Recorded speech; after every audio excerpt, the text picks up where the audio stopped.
Hi student, welcome back to Johari Pathshala. This is Amit Johari sir. तो बच्चों, आज हम डिस्कस करने वाले हैं एरर्स के बारे में, एरर एनालिसिस के बारे में, जिसके काफ़ी क्वेश्चंस आपको मिलेंगे जेई और नीट में।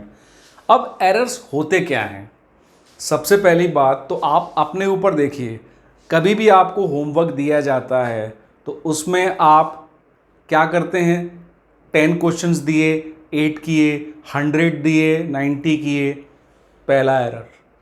दूसरा एरर, जब आप न्यूमेरिकल पढ़ते समय छोटी छोटी चीज़ों को नज़रअंदाज कर देते हैं, वो एरर बन के आपके आंसर्स में आ जाती है।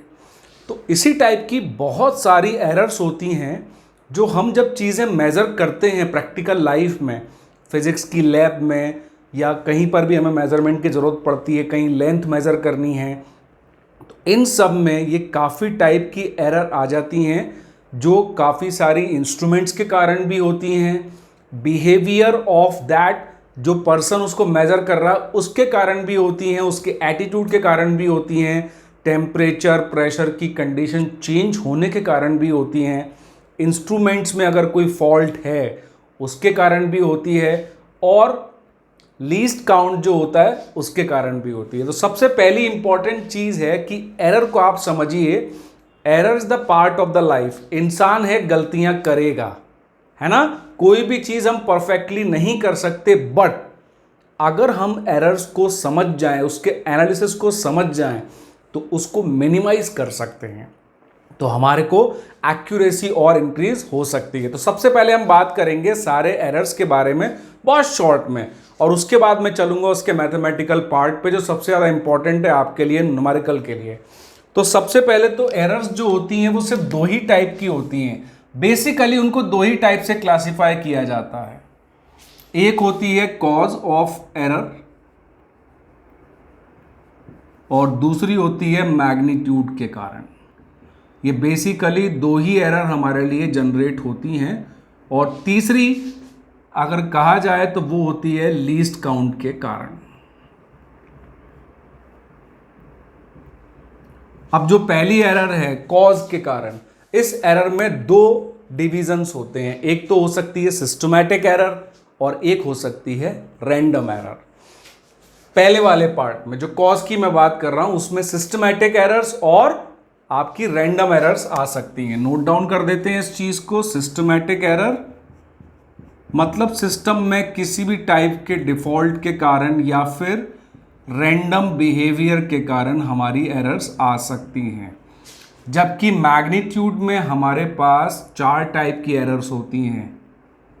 ऑब्सोल्यूट एरर, यही है वो टॉपिक जिसमें सबसे ज़्यादा आपको न्यूमेरिकल में काम आता है, जो सबसे ज़्यादा आपको इंटरेस्टिंग लगता है, क्योंकि कई बच्चे इनको छोड़ देते हैं, नहीं पढ़ते ज़्यादा। ऑब्सोल्यूट एरर आती है, मीन ऑब्सोल्यूट एरर आती है,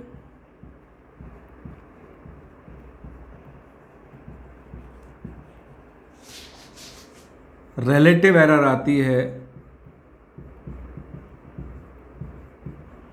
और रिलेटिव एरर से हम निकालते हैं परसेंटेज एरर।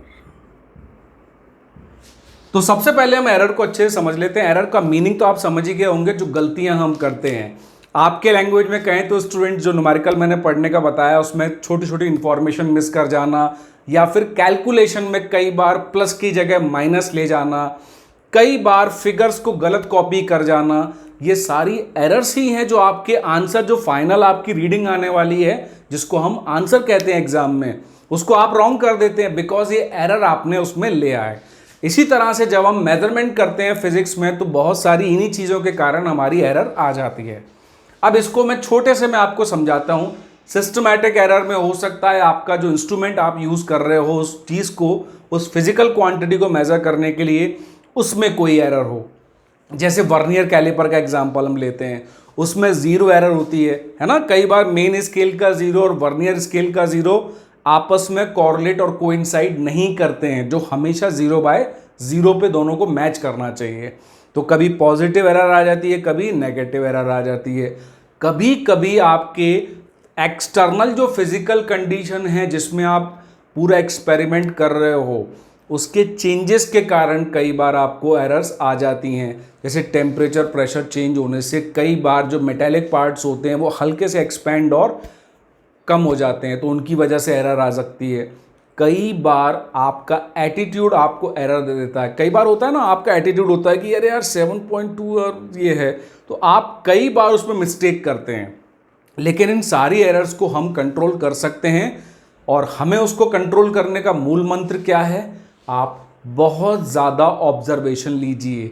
एक ही एक्सपेरिमेंट में आपने ध्यान दिया होगा, स्कूल में नंबर ऑफ ऑब्जर्वेशंस क्यों बनाए जाते हैं। फर्स्ट बार उसी को रीडिंग लेना, सेकंड बार रीडिंग लेना, फिर किसी दूसरे बंदे से बोलना स्टूडेंट से कि आप रीडिंग लेके दो, क्या रीडिंग आ रही है। इस नंबर ऑफ ऑब्जर्वेशन का फंडा इतना है कि हम इन सारे ऑब्जर्वेशन से उस एरर को जो आने वाली है और आ चुकी है और आएगी, उसको हम मिनिमाइज कर सकते हैं। इसलिए हमेशा हमें सिखाया जाता है कि आप ज़्यादा से ज़्यादा ऑब्जर्वेशंस उसमें लें। अब जो मैं बात कर रहा हूं लीस्ट काउंट के कारण क्या एरर आती है। अब जैसे मान लीजिए किसी का स्केल का है, वो मिनिमम 1 मिलीमीटर मेजर कर सकता है, लेकिन अगर रीडिंग उससे भी ज़्यादा छोटी है तो वो आपको एरर प्रोड्यूस कर देगा उस छोटी सी रीडिंग का। अब जैसे मान लीजिए स्केल में आपको 1 मिलीमीटर आप या 1 सेंटीमीटर आप मैक्सिमम मिनिमम आप उससे रीड कर सकते थे। आपने लेंथ मेजर की, 10 सेंटीमीटर आ गई, लेकिन वो 10 और 11 के बीच में दिखा रहा है। तो लेकिन स्केल का तो लीस्ट काउंट सेंटीमीटर का है, उससे कम वो मेजर नहीं कर सकता 1 सेंटीमीटर से कम। तो वो जो डेसिमल फिगर्स हैं, सिग्निफिकेंट फिगर्स में जो आप सीखेंगे, सिग्निफिकेंट फिगर्स का मैं लेक्चर अलग से डालूंगा, उसमें वो बहुत इंपॉर्टेंट हो जाता है। 27.15 आना था, 27.1 पे ही आप रुक गए हैं। तो ये एरर आती है लीस्ट काउंट के कारण। तो इस पूरे को अगर देखा जाए तो इन सारे में जो कॉज बताए मैंने वो आपको समझ में आ गए होंगे। अब जो न्यूमेरिकल पर्पस के लिए और जिसमें सबसे ज़्यादा बच्चे इंटरेस्टेड रहते हैं कि सर ये तो थियोरेटिकल पार्ट है, इसको तो हम देख लेंगे, लेकिन जो मेन है न्यूमेरिकल पार्ट वो बनता है सेकेंड टाइप ऑफ एरर, जिसको हम बोलते हैं मैग्नीट्यूड, जो आप कैलकुलेट करते हैं उसके होने से। ठीक है। अब जैसे मैंने एक एग्जांपल लिया कि आप एक सिंपल पेंडुलम का टाइम पीरियड मेजर कर रहे हैं, है ना। तो आपने स्टॉप वॉच लिया, अब उसको पेंडुलम को हिलाया, अब पेंडुलम रोटेट करने लगा, आपने 10 सेकंड्स के लिए 20 सेकंड्स के नंबर ऑफ वाइब्रेशन लिए, वहाँ से उसका टाइम पीरियड मेजर किया।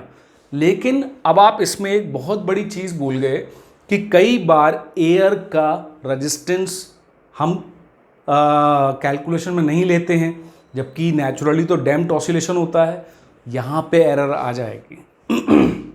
तो इन एरर को हम कैसे रिमूव करें? तो इन एरर को रिमूव करने के लिए सबसे अच्छा मेथड होता है बहुत सारे ऑब्जर्वेशंस लेना। एक ही एक्सपेरिमेंट में जो एक फिजिकल क्वांटिटी आप मेजर कर रहे हैं, उसके बहुत सारे आप रीडिंग्स लीजिए। अब मान लीजिए कोई फिजिकल क्वांटिटी में मेजर कर रहा हूं और मैंने उसकी बहुत सारी रीडिंग्स ली उस एक्सपेरिमेंट में। वो रीडिंग क्या थी? A1, A2, A3, इस तरह से मैंने AN तक रीडिंग ले ली है। तो ये मेरी सारी वैल्यूज़ आ गई। इसके पहले मैं आगे बढ़ूं, एरर का एक बहुत अच्छा चीज़ और एक सिंपल फॉर्मूला मैं आपको बताता हूं। एरर का मतलब जो मैथमेटिकल होता है वो होता है ट्रू वैल्यू, जो उसकी ट्रू वैल्यू है माइनस मेजर्ड वैल्यू।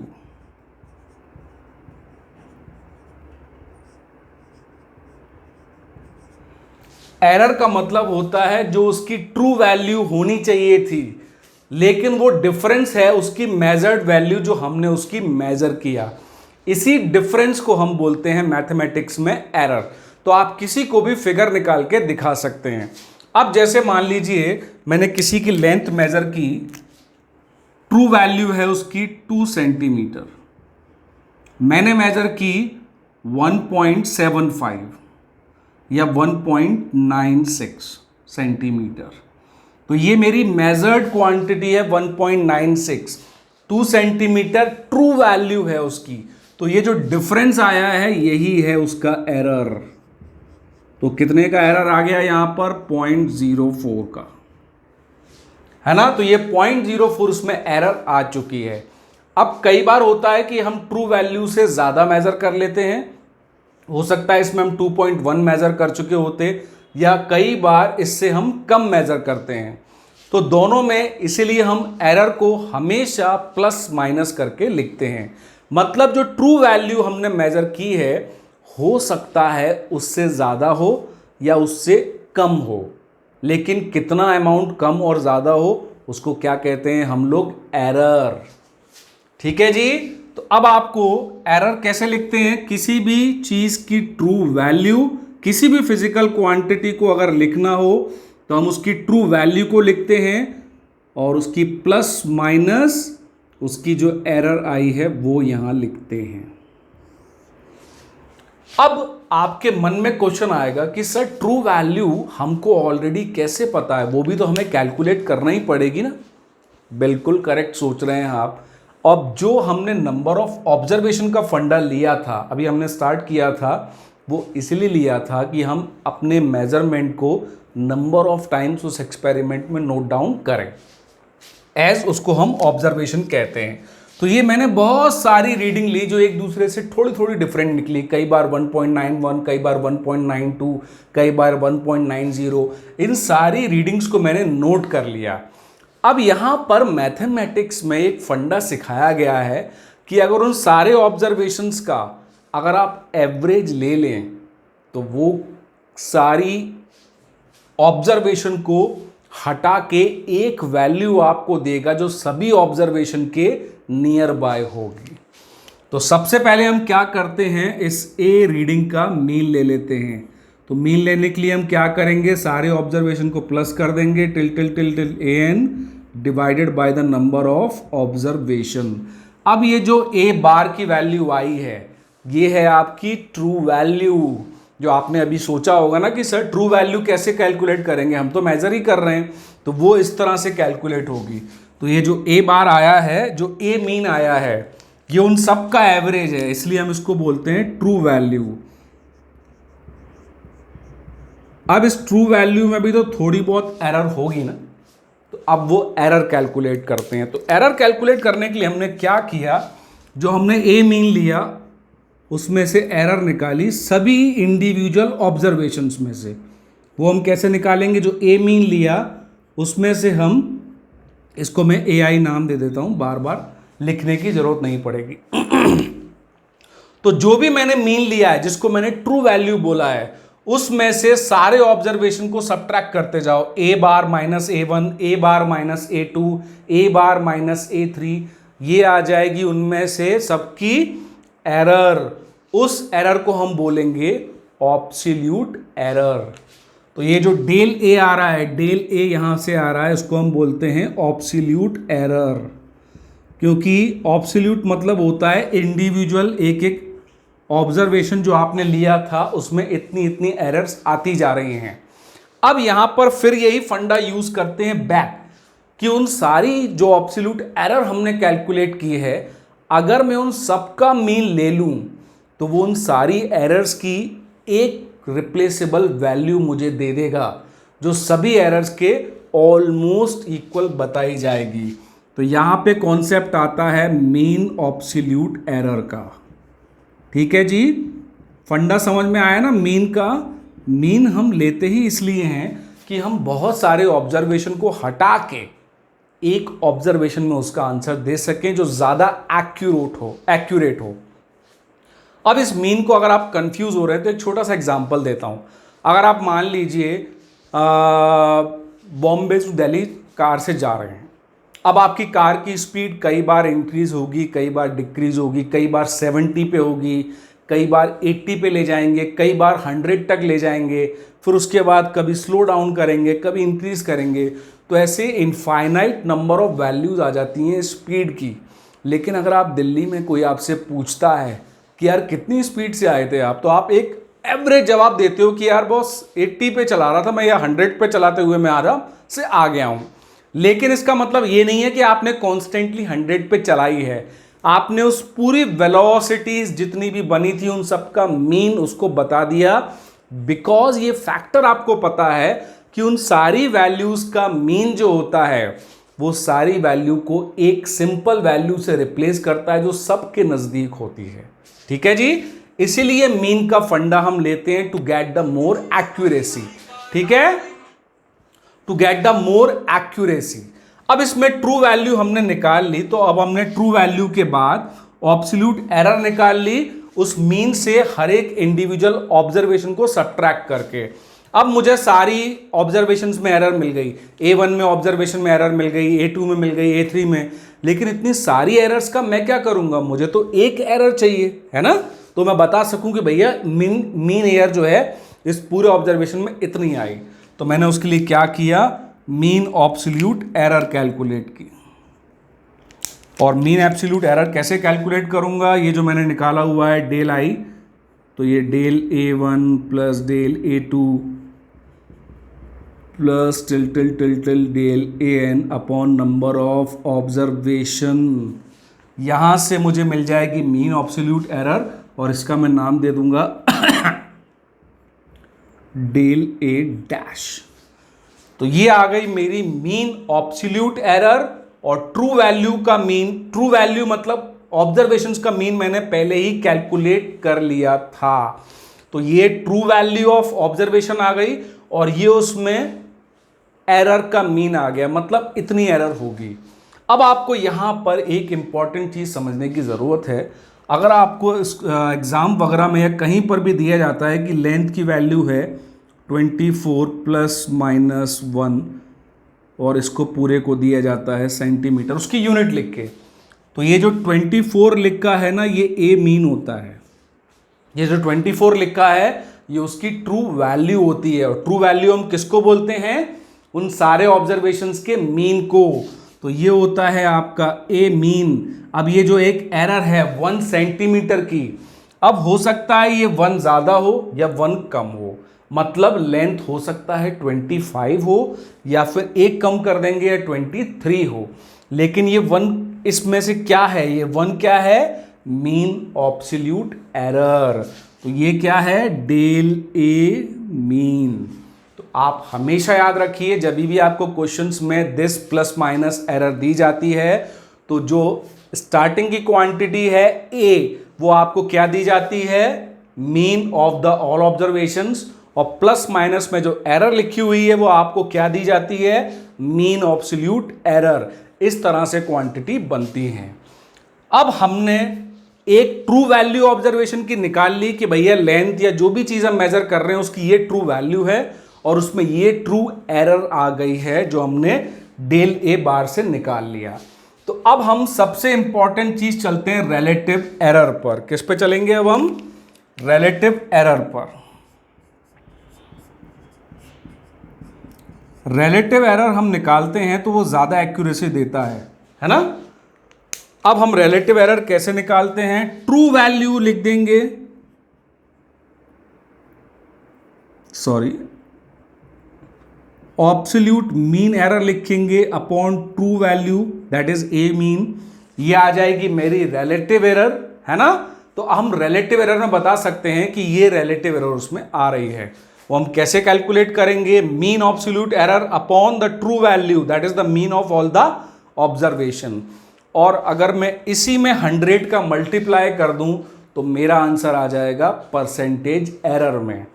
तो अगर मुझे परसेंटेज एरर निकालनी है तो मैं क्या करूंगा, जो मैंने रिलेटिव एरर निकाली है इस फॉर्मूला से, उसमें मैं जस्ट 100 का मल्टीप्लाई कर दूंगा, तो I will get the answer in percentage, कि आपकी कितनी परसेंटेज की एरर आ रही है। और ये अगर हमें पता होता है तो हम इसको ईजिली मिनिमाइज कर सकते हैं। फुली रिमूव तो आप कभी नहीं कर पाएंगे, ये तो बोलने की बात है, तो आप उसको मिनिमाइज कर सकते हैं अपनी एरर को। जैसे एग्जाम हॉल में भैया क्वेश्चन करेक्ट करो, डेटा करेक्ट नोट डाउन करो, जहां प्लस करना है प्लस करो, मल्टीप्लाई करना है मल्टीप्लाई करो, एरर मिनिमाइज हो जाएगी और आप आंसर के बिल्कुल नज़दीक पहुंच जाएंगे। वही यहां हम कर रहे हैं। तो हमने मैग्नीट्यूड ऑफ एरर जो न्यूमेरिकल्स में सबसे ज़्यादा काम आती हैं उनको अच्छे से समझ लिया है कि भाई एब्सोल्यूट एरर निकालेंगे, पहले तो ऑब्जर्वेशन ले लेंगे और ऑब्जर्वेशन लेने के बाद वहां से ट्रू वैल्यू कैलकुलेट करेंगे कि बॉस इस चीज़ का जो मेजरमेंट है वो ऑलमोस्ट ये होना चाहिए जो हमारा ट्रू वैल्यू है, जो हम मीन से कैलकुलेट करते हैं। अब उस ट्रू वैल्यू के बाद हम एब्सोल्यूट एरर मतलब हर एक इंडिविजुअल ऑब्जर्वेशंस में जो एरर्स आए थे वो कैलकुलेट कर लिए और उसको हमने बोला एब्सोल्यूट एरर, और उसको रिप्लेस किया एक एरर से जिसको हम बोलते हैं ट्रू एरर से, जिसको हमने निकाला mean absolute error del A बार से। और फिजिकल क्वांटिटी मैंने आपको फिर बताया ए प्लस माइनस डेल ए लिखी जाती हैं। ए होता है ट्रू वैल्यू मतलब ये वाला मीन, और डेल ए होता है मीन एब्सोल्यूट एरर मतलब ये वैल्यू। फिर वहां से हम रिलेटिव एरर और परसेंटेज एरर इजीली कैलकुलेट कर सकते हैं। आई होप अब आपको समझ में आ गया होगा इसका मीनिंग। तो अब मैं इससे आगे चलता हूं। एरर एनालिसिस के जब क्वेश्चंस आते हैं ना तो काफी स्कोरिंग होता है, वो उसमें ज्यादा चांसेस होते हैं कि आपका आंसर करेक्ट हो जाएगा, एक्सेप्ट आप कोई एरर ना लेके आए उसमें। सारी रीडिंग्स अच्छे से पढ़ें, मींस क्वेश्चन अच्छे से पढ़ें। अगर आप ऐसा करते हैं तो आपको एरर नहीं आएगी और आपका आंसर बिल्कुल करेक्ट आ जाएगा। तो ध्यान रखिए अपने क्वेश्चंस में एरर मत लाइए, इसीलिए आपको एरर एनालिसिस सिखाया जा रहा है। ठीक है जी, चलिए तो अब इसको समझने के लिए देखते हैं कि सर मैंने ये समझ लिया है कि एरर्स क्या होती हैं, उसका मीनिंग क्या है, ट्रू वैल्यू क्या है और ट्रू वैल्यू एरर क्या है। ठीक है जी, और मैं किसी भी फिजिकल क्वांटिटी को कैसे लिखता हूँ या कैसे मुझे एग्जाम में लिखी मिलती हैं वो भी मैं समझ गया। लेकिन हर समय एक इंडिविजुअल मेजरमेंट की एरर तो नहीं आएगी, है ना। कई बार दो चीज़ें प्लस होती हैं, कई बार दो फिजिकल क्वांटिटी माइनस होती हैं, कई बार ये मल्टीप्लाई होती हैं और कई बार ये डिवाइड होती हैं। तो सर इन ऐसी चीज़ों में जब दो फिजिकल क्वांटिटी के बीच में जो मैथमेटिकल ऑपरेशन हो रहे हैं उससे जो फाइनल क्वांटिटी निकलती है तो एरर तो उसमें भी आएगी। डेफिनेटली, बिल्कुल करेक्ट पकड़े हैं आप सही पकड़े हैं आप, सॉरी करेक्ट नहीं, सही पकड़े हैं। तो आपकी जो भी फिजिकल क्वांटिटीज हैं जब उनमें मैथमेटिकल ऑपरेशन होते हैं तो ऑटोमेटिकली जो फाइनल क्वांटिटी आती है उसमें भी एरर आएगी। तो अब हम वो एरर कैलकुलेट करने जा रहे हैं। तो सबसे पहली चीज, मान लो अगर दो क्वांटिटीज मुझे दी हुई हैं ए और बी। ए दिया हुआ है a plus minus del a और बी दिया हुआ है b plus minus del b. मैं यहां पे फिर दोबारा रिपीट कर दूं आपको, ए प्लस डेल ए में जो लिखा है वो ए क्या है, true value, that means mean, और डेल ए क्या है, mean absolute error, true error, है ना, मीन एब्सोल्यूट एरर। ये हमेशा ऐसे लिखी जाती हैं। अब आपको अगर मान लो इनका रिजल्टेंट निकालना है जो ए प्लस बी से आएगा, इन दोनों के सम से आएगा, तो उसमें कैसे निकालेंगे आप, a plus minus del a plus करना है इसको बी से, b plus minus del b. जब भी कोई फिजिकल क्वांटिटी प्लस करनी होती है तो हम जो ट्रू वैल्यूज है, जो ट्रू वैल्यूज ए और बी दिया हुआ है उनको तो उसी मैथमेटिकल ऑपरेशन को करते हैं जो मुझे दिया गया है। जैसे यहां पर प्लस है तो मैं इसमें प्लस ही करूंगा और प्लस माइनस करके लिखूंगा मैं उसकी एरर को, del a plus del B. ठीक है जी। अब दो फिजिकल क्वांटिटी जिनमें खुद की एरर्स थी, अगर उससे तीसरी फिजिकल क्वांटिटी निकाली जाए उनके एडिशन से, तो आपको उन दोनों की ट्रू वैल्यूज को तो ऐड करके लिख देना है, जो नई ट्रू वैल्यू बन जाएगी फिजिकल क्वांटिटी की, और जो एरर्स हैं वो हमेशा ऐड होंगी। ठीक है, एरर्स हमेशा ऐड होंगी और प्लस माइनस में लिखी जाएंगी, क्योंकि ये हमें नहीं पता है कि एरर ज्यादा है या कम है। ठीक है जी। तो ये पहला फंडा हुआ आपका जो आपको इंपॉर्टेंटली याद रखना है। अब इस पे मैं एक क्वेश्चन करता हूं। अच्छा, एक क्वेश्चन मेरा छूट गया कि आपको मुझे जो मैंने इतनी सारी एरर्स बताई थी उस एरर्स पे बेस्ड एक क्वेश्चन था। क्वेश्चन कर लेते हैं तो हमें क्या होता है, थोड़ा सा अच्छा लगता है चीज़ों को और हम ज़्यादा एक्यूरेटली समझ पाते हैं और हमारी एरर्स कम हो जाती हैं, है ना। तो चलिए इस चीज़ को अभी यहीं विराम दे देते हैं। मैं थोड़ा सा आगे निकल गया था, ये क्वेश्चन मुझसे छूट गया। अब इस क्वेश्चन में क्या दिया है, एक एक्सपेरिमेंट। क्वेश्चन को ध्यान से पढ़िए, ये क्वेश्चन का तरीका होता है क्वेश्चन रीड करने में वहाँ से इंफॉर्मेशन एक्सट्रैक्ट करनी है, वहाँ से डेटा एक्सट्रैक्ट करना है। कोई मिस्टेक मत कीजिए वरना एरर आ जाएगी, तो आपका एरर एनालिसिस खराब हो जाएगा और मार्क्स कम हो जाएंगे। एक एक्सपेरिमेंट आपने किया time period of oscillation measure करने के लिए, और उस ऑसिलेशन की आपने बहुत सारी वैल्यूज ली, आपने बार बार नोट किया, कभी 2.63 मिला, कभी 2.56 मिला, कभी 2.42 मिला, इस तरह से ये सारी रीडिंग आपने ले ली है ना। क्योंकि हमने पहले ही देखा है कि हमको सिखाया गया है कि कभी भी आप कोई एक्सपेरिमेंट करें तो उसमें नंबर ऑफ ऑब्जर्वेशन ज़्यादा से ज़्यादा लें, जिससे कि आपका जो ट्रू वैल्यू है वो काफ़ी नज़दीक में पहुंचेगी विथ द मिनिमम एरर। अब मुझे वो क्या बोल रहा है, ऑब्सोल्यूट एरर निकाल दीजिए, मीन ऑब्सोल्यूट एरर निकाल दीजिए, परसेंटेज एरर निकाल दीजिए, और इस टाइम पीरियड को मुझे उसी फॉर्म में लिख के दीजिए जिस फॉर्म में बुक में क्वेश्चन लिखा होता है, t plus minus del t. तो मुझे इस क्वेश्चन में क्या लिख के देना है कि भैया टाइम पीरियड की वैल्यू तो बता दो, कितना है ट्रू वैल्यू और कितनी उसमें एरर है। तो टी यानी ट्रू वैल्यू निकालने के लिए टाइम पीरियड की मैंने क्या सिखाया था, सारे ऑब्जर्वेशन का मीन लेना है। तो 2.63 प्लस 2.56 प्लस 2.42 प्लस 2.71 प्लस 2.80, और इन सबको किससे डिवाइड कर देंगे, कितने ऑब्जर्वेशंस हैं, 1 2 3 4 5 ऑब्जर्वेशंस हैं, तो इन सबको 5 से डिवाइड कर देंगे। ठीक है जी। अब इन सबको जब 5 से डिवाइड करेंगे तो यहां से जो आंसर आएगा वो क्या आएगा, जो यहां मुझे लिखना है टी, ये जो मीन है यही तो ट्रू वैल्यू होती है ना।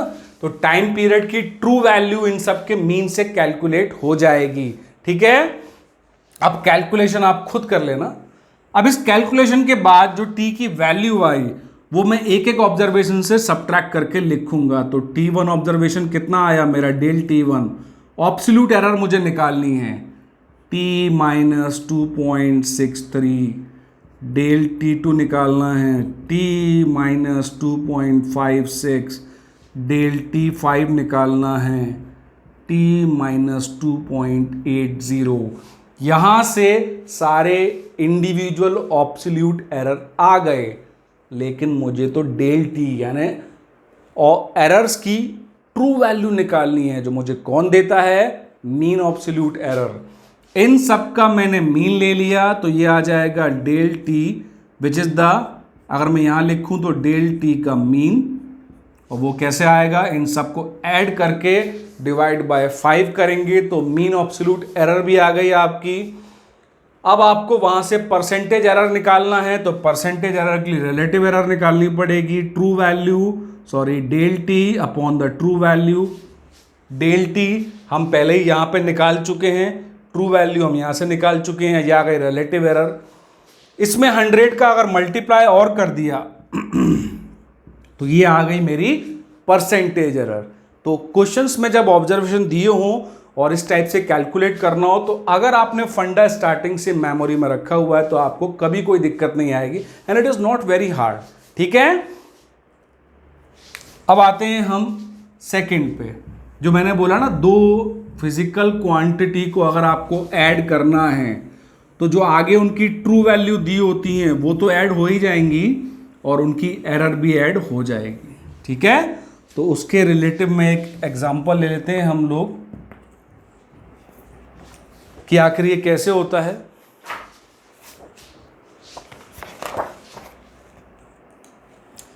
अब ये है वो क्वेश्चन।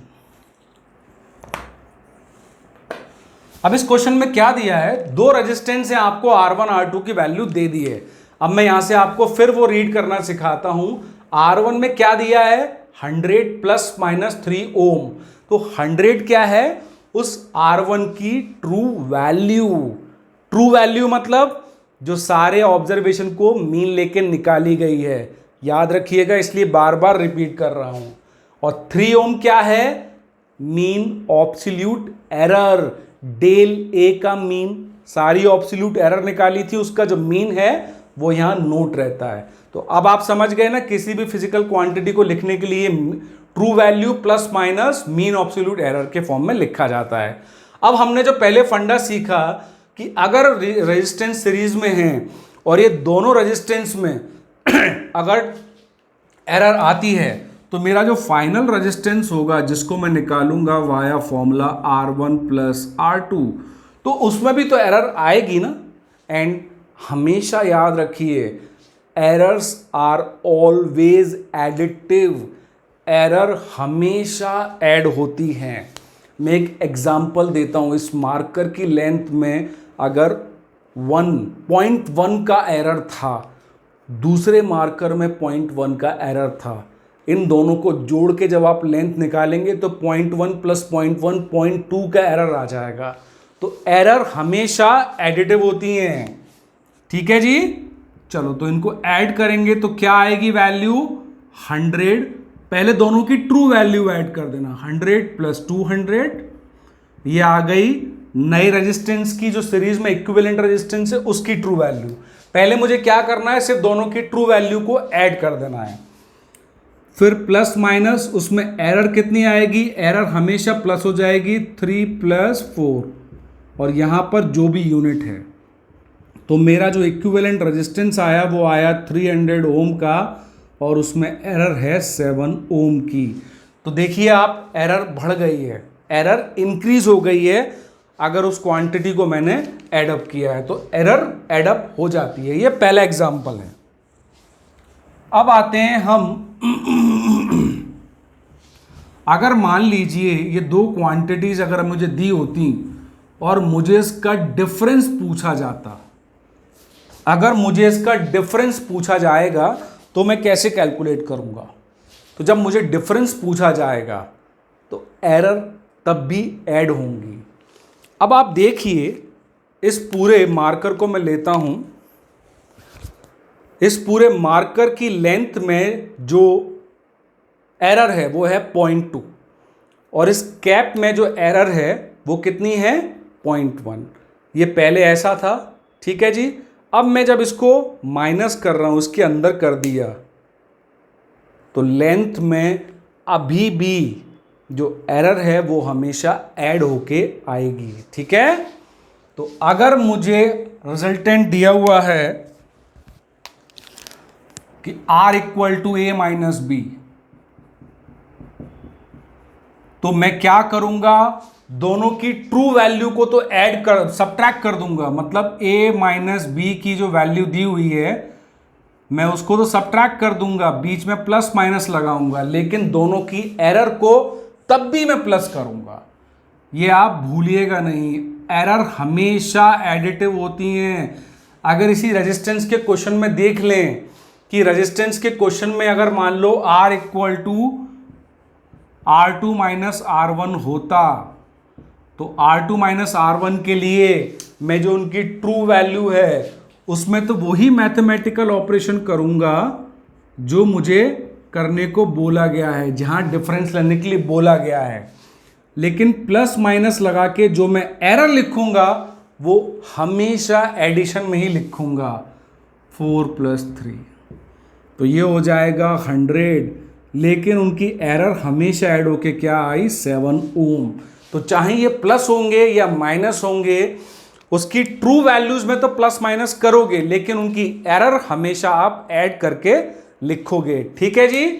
तो ये दो क्वेश्चन हुए जिसमें हमने समझा उनकी एरर्स के बारे में कि उनकी एरर्स कैसी हम कैलकुलेट करेंगे जब दो फिजिकल क्वांटिटी को ऐड और सब्ट्रैक्ट करके एक नई फिजिकल क्वांटिटी निकाला जा रहा है, ठीक है। अब आते हैं तीसरे फॉर्म में। अगर मान लो वो सब मल्टीप्लाई में दिए हुए हैं या डिवाइड में दिए हुए हैं, पावर के साथ दिए हुए हैं, तो हम क्या करेंगे, ठीक है जी। तो मैं इसका भी एक क्वेश्चन ले लेता हूं जो मैंने नोट किया था। अब आपको पहले तो ये याद रखना है, अगर A और B दिया हुआ है और R equal to A into B दिया हुआ है, ठीक है। अब A की वैल्यू क्या दी हुई है, small a plus minus del A, और B की वैल्यू मुझे दी हुई है small b plus minus del B। अब मुझे जो फिजिकल क्वांटिटी इन दोनों के मल्टीप्लाई से आ रही है वो मुझे निकालनी है। तो आपको हमेशा इस केसेस में क्या करना पड़ता है, आर को लिखना पड़ेगा mean absolute error upon true value, that should be equal to del A upon A, multiply की जगह यहां प्लस आ जाएगा डेल बी अपॉन बी। आपको ये चीज इंपॉर्टेंटली याद रखनी है कि अगर दो फिजिकल क्वांटिटी के मल्टीप्लाई से एक नई फिजिकल क्वांटिटी आएगी तो आपको उसके फॉर्मूले को, जब एरर्स कैलकुलेट करना है तो उसके फॉर्मूले को इस तरह आपको चेंज कर लेना है। मल्टीप्लाई जितनी बार भी होगा, a इंटू बी इंटू सी भी होता, सब जगह प्लस आता, प्लस डेल सी अपॉन सी आ जाता, ठीक है। अगर इसी चीज को मैं डिवाइड में लिखूं a अपॉन बी तो भी एरर एनालिसिस यही आएगा, del R upon R equal to del A upon A plus del B upon B, ठीक है जी। चाहे डिवाइड में हो या मल्टीप्लाई में हो, एरर एनालिसिस के फॉर्मूले को आपको इसी तरह ट्रांसपोज करना है उस फिजिकल क्वांटिटी के लिए जो उनसे रिजल्टेंट से निकलेगी। अब बात आती है पावर की, तो पावर के लिए मैं एक न्यूमेरिकल बनाया हूं, मैं आपको न्यूमेरिकल लिख के यहां लगाता हूं।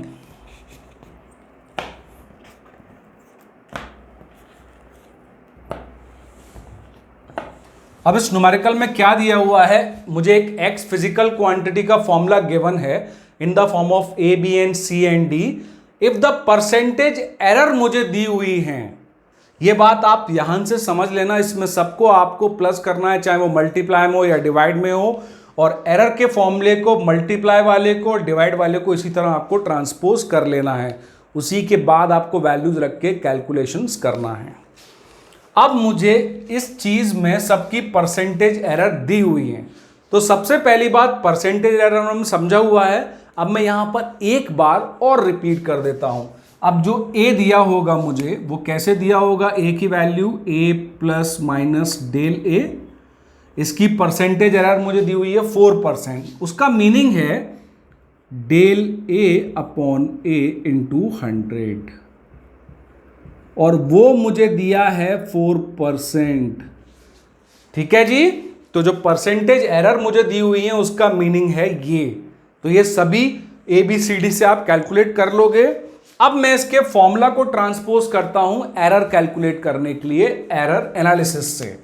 तो मैंने आपको सिखाया ही है, मल्टीप्लाई डिवाइड के केस में एक्स को हम डेल एक्स अपॉन एक्स लिखेंगे, इक्वल्स टू में जो पावर्स होती हैं, जो एक्सपोनेंट होती हैं, वो हमेशा उस क्वांटिटी के मल्टीप्लाई में आ जाएंगी।